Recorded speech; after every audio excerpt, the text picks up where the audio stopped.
প্রস্তুতি ম্যাচে বাংলাদেশ 22 ওভারে অল আউট হয়েছিল, মাত্র 54 রান করেছিল।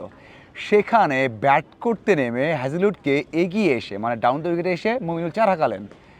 স্টারকে বাংলাদেশ দল ফোর্স করলেন এবং তাকে এমনভাবে ফেস করলেন মনে হচ্ছে যে বাংলাদেশ দল এমন বল অনেক খেলেছে যেখানে ভয় ছিল যে বাংলাদেশ দল 22 বছরের একটা ছেলের এগেনস্টে ব্যাট করতে পারেনি। 8টা উইকেট নিয়েছে সেই বোলারটা, সেখানে হ্যাজেলউড, স্টার, কামিংস তাদের বল কীভাবে খেলবে ভাই? যেভাবে খেলেছে এটা অবিশ্বাস্য। মানে যখন ডাউন দ্য উইকেট এসে খেলছেন, যখন কাভার ড্রাইভ করছেন, যখন মুমিনুল পয়েন্টে খেলছেন, বলা হচ্ছিল যে কিভাবে খেলছেন, মানে এটি কোন বাংলাদেশ?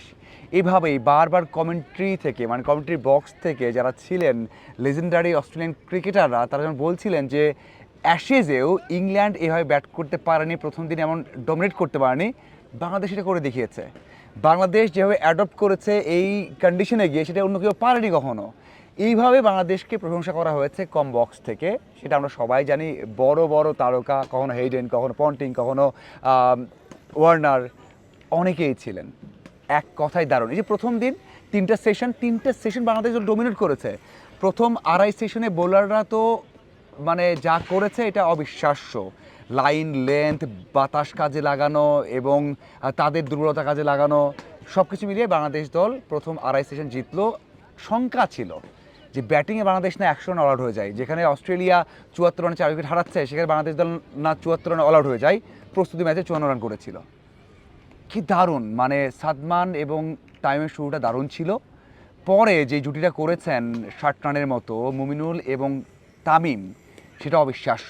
কেন দেখেন, মুমিনুল 10 বছর টেস্ট খেলছেন এবং এখানে 71 স্ট্রাইক রেটে ব্যাট করেছেন। মানে আপনি চিন্তা করে দেখেন, হ্যাজেলউড, কামিংস সেখানে লায়ন বল করেছেন, সেখানে গ্রিন বল করেছেন, তাদের এগেনস্টে 71 স্ট্রাইক রেট, 6টা 4 মেয়ে হাঁকিয়েছেন, 35 রান করেছেন এবং 71 স্ট্রাইক রেটে। অন্যদিকে তামিম, যাকে আমরা সবসময় চিন্তা করি 4 ছক্কা হাঁকাবেন, তিনি আবার 50-এর আশেপাশে স্ট্রাইক রেট রেখেছেন। এই যে একটা পার্টনারশিপ, 24 ওভার মানে 24 ওভার খেলে ফেলেছেন। 24 ওভারে 96। বাংলাদেশ দল 3টা সেশন, একটা দিনের 3টা সেশনের 3টাতেই বাংলাদেশ জিতেছে। এখন বিষয়টা হচ্ছে যে বাংলাদেশ দল কী করবে সামনে। দেখুন, হয় কি, একটা ভালো স্টার্ট পেলে, যখন আপনি দেখেছেন যে উইকেটটা ইজি হয়েছে, বলটা একটু পুরনো হয়েছে, এই যে 3জন ব্যাটার 1 2 3 তারা কিন্তু বলটা 26 ওভার 24 ওভার খেলে ফেলেছেন, মানে বলটা পুরনো হয়ে গেছে। এখন কি হবে? এই যে 24 ওভারে ব্যাটিং ডিসপ্লে, অ্যাটাক করা, ভালো খেলা, টিকে থাকা, খুব বেশি নার্ভাস না হওয়া, সেটা বাকি ব্যাটারদেরকে সে আত্মবিশ্বাসটা ছড়িয়ে দিচ্ছে। যারা ড্রেসিং রুমে আছেন তারা বিশ্বাস করছেন যে এখানে লং টাইম ব্যাট করা সম্ভব। তারা বিশ্বাস করতে পারছেন যে এখানে আমরা সেঞ্চুরি 50 রান করতে পারবো। বাংলাদেশ দল 102 রানে পিছিয়ে আছে। সেখান থেকে যদি এখন এই যে দুজন টিকে আছে, যদি নাও টিকেন, ধরেন ফার্স্ট সেশনে প্রথম থেকে মুভমেন্ট করবে, তারাও চাইবে, এটা অস্ট্রেলিয়া, তারাও চাইবে একেবারে সর্বোচ্চ দিয়ে ব্যাক করতে। তারাও চাইবে এই যে 102 রান আছে না, 9টা উইকেট বাংলাদেশের হাতে আছে, তারাও চাইবে এখান থেকে লিড নিতে। সম্ভব। আমি যখন প্রস্তুতি ম্যাচে বলেছিলাম যে 73 রান করতে হবে বাংলাদেশকে, হাতে 8 উইকেট আছে, ইনিংসে হারতে পারে, হেরেছে, কিন্তু হেরেছে। তো এটা অস্ট্রেলিয়া টিম তারাও করতে পারে, কিন্তু বাংলাদেশ এগিয়ে, ওই যে আত্মবিশ্বাসটা সবার মধ্যে ছড়িয়ে গেছে।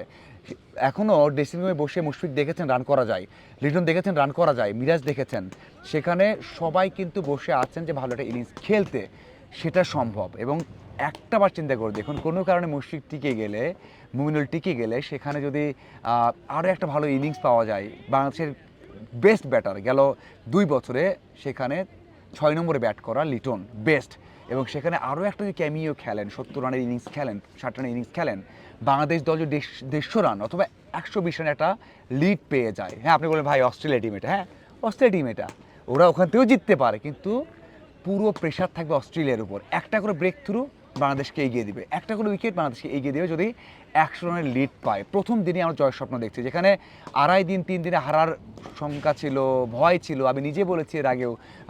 সেই জায়গাতে বাংলাদেশ দল এখন জয়ের স্বপ্ন দেখছে, বড় ব্যবধানে জয়ের স্বপ্ন দেখা যায়। শুধু ডিপেন্ড করছে দ্বিতীয় দিনের প্রথম সেশনের উপর। যদি বাংলাদেশ দল কোনোভাবে 120 রানের লিড পেয়ে যায়, পুরোটা বল, প্রত্যেকটা বল তারা খেলবে প্রেশারে, যেখানে বাংলাদেশ দল এত বড় একটা আত্মবিশ্বাস পাবে ব্যাটিংয়ে, বোলিংয়ে, সেটা কাজে লাগবে না, নিঃসন্দেহে লাগবে। এবং আমার মনে হয় যে বাংলাদেশ দল দারুণভাবে এই ম্যাচটা জিততে পারে। এবং যদি কোনো কারণে জিততে নাও পারে, আমার মনে হয় যে প্রথম দিনে কাজ হয়ে গেছে, সারা দুনিয়াকে দেখানো গেছে যে বাংলাদেশ দল পারে। বাংলাদেশ দল যখন জিতেছিল নিউজিল্যান্ডে, সেটাও কেউ আশা করেনি, কল্পনা করেনি, সেটা করেছে।